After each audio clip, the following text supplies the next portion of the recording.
Most people believe Chucky was just a wild idea from a horror writer's imagination, a killer doll, possessed by a serial killer's soul. Pure fiction. But what if I told you that long before Chucky ever stepped onto a movie screen, families in the United States were already reporting something disturbingly similar? A doll that moved on its own, changed positions when no one was watching, and became the center of police reports, psychiatric evaluations, and national headlines. It sounds like marketing mythology, the kind of rumor studios quietly allowed to spread. But when you start digging, you realize something uncomfortable. The idea of a violent presence attached to a child's toy didn't appear out of nowhere. It was already living in American households. In 1988, the world met Chucky in the film Child's Play. The concept was simple but deeply unsettling. A mass-produced children's doll, bright and friendly, hiding the consciousness of a murderer. The film struck a nerve. Parents saw their kids' toys differently. Kids stared at their bedroom shelves a little longer at night. But here's what most viewers didn't know. The screenwriter, Don Mancini, has openly acknowledged that the cultural fear of dolls, particularly one specific case in American history, influenced the atmosphere surrounding Chucky's creation. That case involved a doll named Robert. Now, if you enjoy real-life horror deep dives like this, the kind where fiction and documented events blur and ways, make sure you're subscribed so you don't miss what's coming next, because the deeper we go, the stranger this gets. Robert the doll wasn't a movie prop. He was a real toy, gifted in the early 1900s to a young boy named Robert Eugene Otto in Key West, Florida. The doll was nearly stuffed with straw. Wearing a small sailor suit, neighbors claimed the boy spoke to it as if it were another person. That alone wouldn't be alarming. Children form attachments to toys all the time. But what unsettled the adults around him were the arguments. They would hear young Robert arguing in his bedroom. Two distinct voices. One childlike, one lower. When something in the house broke, when furniture was overturned, when objects were found damaged, the boy would insist, calmly, Robert did it. At first, it sounded like a child shifting blame, a psychological defense. Perfectly rational. Except neighbors reported seeing the doll move from window to window when no one else was inside. Guests claimed its expression seemed to change. Workers refused to enter the house alone. For decades, the doll remained with the Otto family, eventually displayed in an attic like something quietly exiled. Today, it sits inside a glass case at the Fort East Martello Museum in Key West. Visitors still claim strange occurrences. Cameras malfunctioning, sudden feelings of dread. Apologies whispered to the doll before leaving. Museum staff reportedly received letters from people asking Robert for forgiveness after experiencing bad luck. Now, pause for a second. A doll blamed for violence inside a household, rumored to move, preserved in a glass case. If that imagery feels familiar, it should. Chucky may not have been a direct adaptation of Robert the doll, but the parallels are uncomfortable. A child-sized toy associated with aggressive behavior, a glass display case. Public fascination mixed with fear. And Robert wasn't the only case.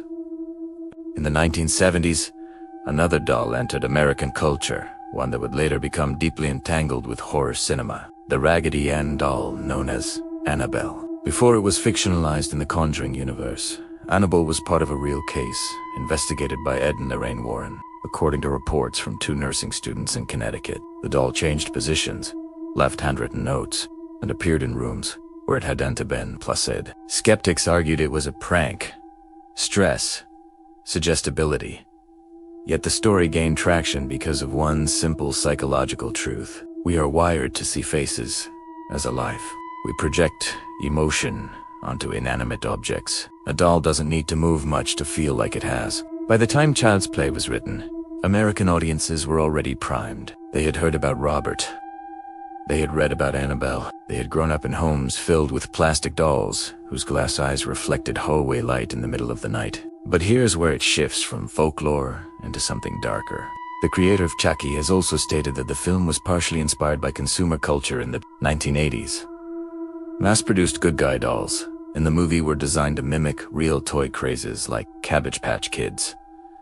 Parents fought in stores. News footage showed chaos over children's toys. There was already an undercurrent of unease about how attached children became to these objects. Now imagined combining that cultural obsession with America's very real serial killer epidemic of the 1970s and 80s. Ted Bundy, John Wayne Gacy, the Night Stalker. Names that became household words. Men who appeared normal, men who blended into society. The idea that evil could hide behind something friendly was no longer fiction. It was reality. Chucky wasn't frightening because he was a doll. He was frightening because he represented something Americans were already grappling with, the idea that danger doesn't always look dangerous. And then there's another detail people rarely talk about. In several documented child psychology cases from the mid-20th century, therapists observed children attributing violent impulses to imaginary companions or toys. Instead of saying, "I did this," a child might say, "My doll told me to." It's not possession. It is a way to externalize guilt or anger. But when those cases intersect with unexplained household disturbances, broken objects, disturbed rooms, stories evolve. There was a case in the 1920s involving a young boy in Mississippi whose family claimed poltergeist-like activity centered around a toy monkey. Furniture shifted, scratching sounds echoed at night. The boy insisted the monkey was alive. Investigators later suggested subconscious. Before we continue where we left off, remember, we were connecting Chucky to real documented cases like Robert the Doll and Annabelle, questioning whether the horror was ever about the doll or the people around it. When you line these cases up, Robert the Doll, Annabelle, documented childhood displacement behaviors, you begin to see how Chucky wasn't born from nowhere. He was stitched together from America's collective unease. And here's the uncomfortable question. What if the real horror was never about a doll moving on its own? What if it was about the people around it? Take Robert Eugene Otto again. As an adult, he reportedly kept the doll in his home. Even after marrying, even after becoming an artist, visitors claimed he spoke to it. Some believe that childhood attachment never fully dissolved. Others suggest deeper psychological factors: isolation, trauma, emotional projection. When we look at the glass case surrounding Robert today, it mirrors something else: containment. The human need to lock away what we don't understand. Chucky, in the movies, is frequently trapped, boxed, restrained, only to escape again. That cycle reflects something real about fear. You can suppress it, you can rationalize it, but if the underlying issue isn't addressed, it resurfaces. Around the 1990s, shortly after Child's Play became popular, there were documented incidents of children attacking siblings or pets and claiming inspiration from horror media. Most were minor and isolated, but news coverage amplified the narrative. Suddenly, the fictional doll was blamed for real aggression, art influencing life. But was it the movie? Or were these behaviors already present, looking for a symbol? Here's where skepticism matters. There is no verified police case of a doll committing violence. There's no documented forensic evidence of inanimate objects acting independently. Every haunted doll case eventually circles back to human behavior. Pranks, mental health struggles, exaggeration, or myth-building. And yet, the fear persists. If you grew up in the 80s or 90s, think about your bedroom at night, the way shadows stretched across stuffed animals, the way a doll's eyes seemed reflective in darkness. You didn't need it to move. Your brain did the rest. Neuroscience tells us humans are hyper-tuned to faces. Even minimal facial features trigger emotional responses. A doll is designed to replicate that. Large eyes,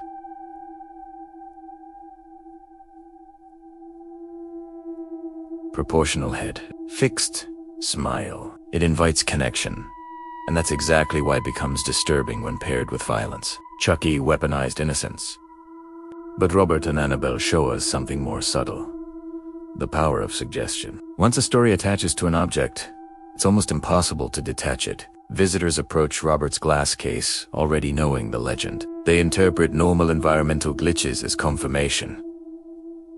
A dropped phone becomes a sign. A sudden headache becomes a warning. The object doesn't change. The narrative does. And maybe that's the real story behind Chucky. Not a cursed doll, not a possessed toy, but a century-long pattern of Americans projecting fear, guilt, and cultural anxiety onto childhood objects. Still, there's one final detail that unsettles even skeptics. When screenwriter Don Mancini developed Chucky, he wanted to critique how corporations marketed aggressively to children. The good guy doll was meant to symbolize manufactured innocence, a product engineered to feel trustworthy. In the film, that trust becomes the weapon.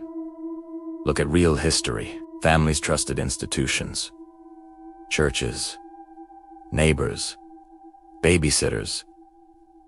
And in some cases, those trusted figures committed horrific crimes. The doll is just easier to blame, because blaming a toy doesn't force us to confront the complexity of human behavior. It's cleaner, simpler, contained in a glass box. If you've made it this far, take a moment to think about the toys you grew up with, the ones sitting in storage bins or donated to strangers. Send this video to someone who remembers watching Child's Play as a kid and pretending it didn't scare them. Because once you connect the dots between fiction and real case files, it's hard to unsee. There is no confirmed case of Chucky existing in real life, but there are documented cases of people believing deeply that something inanimate was responsible for harm.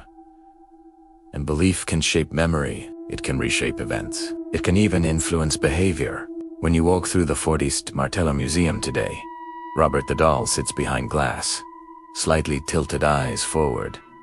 Visitors still ask permission before taking photos. Some claim staff warned them to be respectful. Is that marketing? Folklore. Psychological suggestion.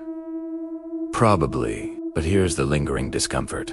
If you placed Robert in a child's bedroom tonight, removed the legend, removed the glass case, and left only the doll and a vivid imagination, how long before the story began again? Because Chucky wasn't terrifying due to special effects. He was terrifying because he exploited something ancient and deeply human. Our instinct to see life where there is none. And sometimes, that instinct says more about us than any horror movie ever could.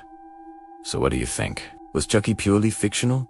Or was he stitched together from real cases that America quietly tried to rationalize away? Let me know in the comments. I read them all. And if you have a memory about a toy that felt a little too real growing up, I'd genuinely want to hear that too. Just maybe. Don't look at your old childhood photos too closely tonight.